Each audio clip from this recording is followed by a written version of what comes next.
एक बच्चे के पिताजी और उनका बेटा ट्रेन में चले हुए थे, कहीं सफर कर रहे थे। तो जैसे जैसे ट्रेन आगे को चलती जाए, वैसे ही जो वृक्ष है वो पीछे को जाते जाएं, और जैसे जैसे ट्रेन चलती जाए वैसे रोड भी पीछे को चलता जाए। तो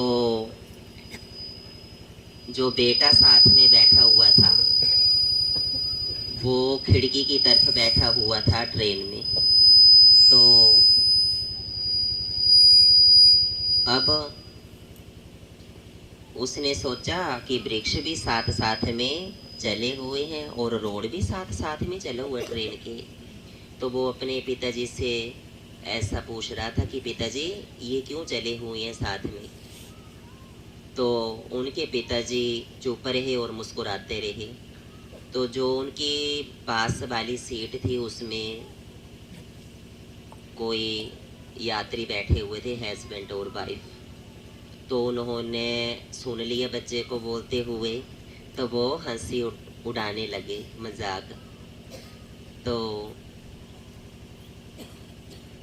उन्होंने बच्चे के माता पिता से पूछा कि ये बच्चा क्या बोल रहा है, लगता है ये मेंटली डिस्टर्ब हो गया है, इसको दिमाग वाले डॉक्टर के पास लेके जाओ। बच्चे के पिताजी बोलने लगे, ये ना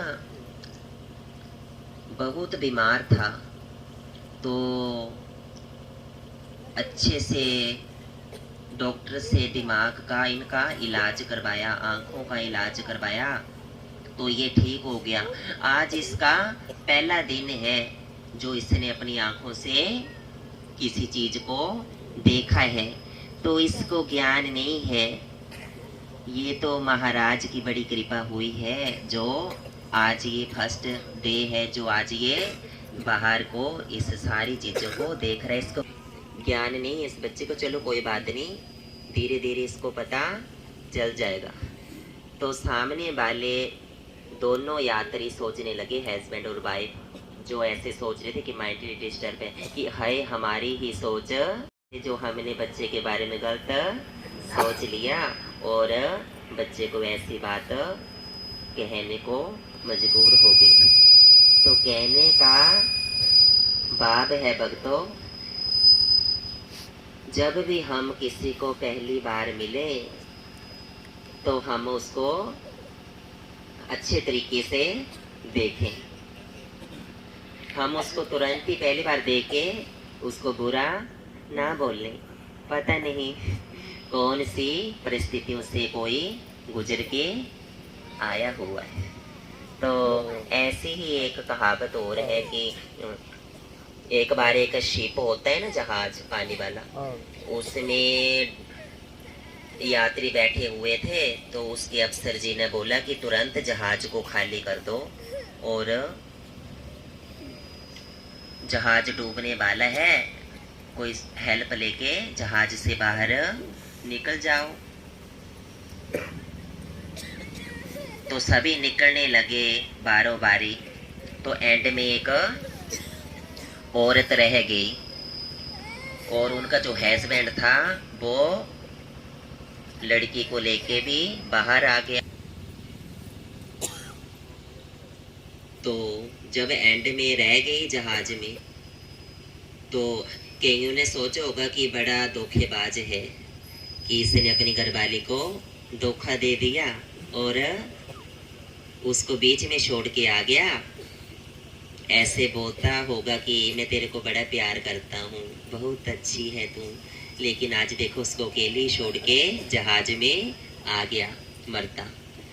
तो पहले कईयों ने गलत सोच लिया, लेकिन जब उन्होंने अपनी आप बीती बताई कि मैं भी अपनी घरवाली जी से बड़ा प्रेम करता था, मैं उसके बिना एक पल भी नहीं रह पाता था, लेकिन जब सभी चले गए तो जहाज डूबने वाला था। लड़की मेरी पहले ही चली गई थी, पहले बाकियों के साथ।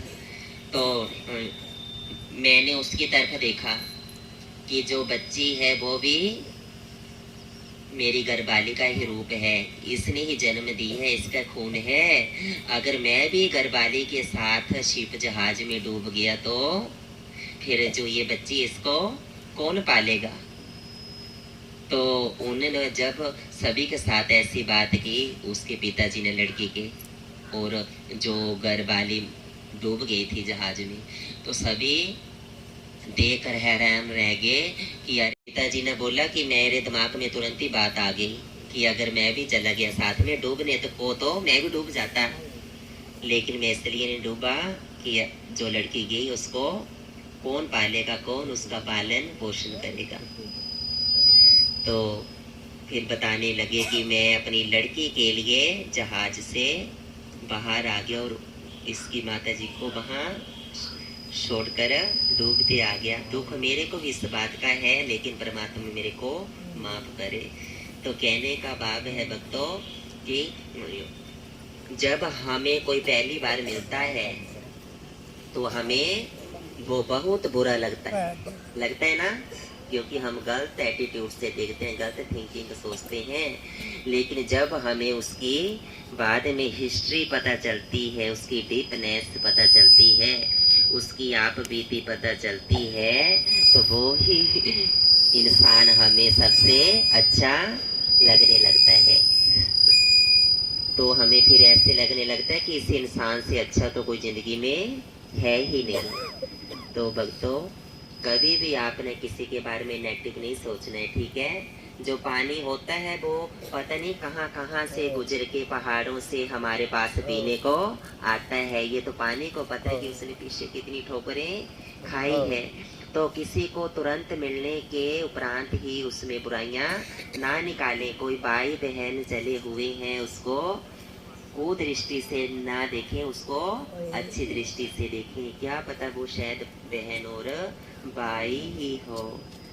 अगर कोई बेचारा गरीब चला है रोड के ऊपर तो कई वहम कर लेते हैं, शंका कर लेते हैं कि कोई जासूस चला है। अरे उससे पूछ कर देखो, क्या पता शायद वो किसी बुरी परिस्थितियों से गुजर रहा हो। कृपया उसको सहायता देनी है ताकि हमारा जो ये संसार है ये आगे बढ़ सके और दया की भावना हमारे मन में जागृत होती रहे। क्योंकि दया ही परमो धर्म है। जब तक मन में दया नहीं है तब तक कुछ भी नहीं है। तो thinking is positive, do not negative. जो हमारी सोच है हमें उसे सकारात्मक रखना है, ना कि नकारात्मक रखना है। और बाबा जी के श्री चरणों में लग के सबका भला मांगना है। जयकारा गुफा देवासी जी का।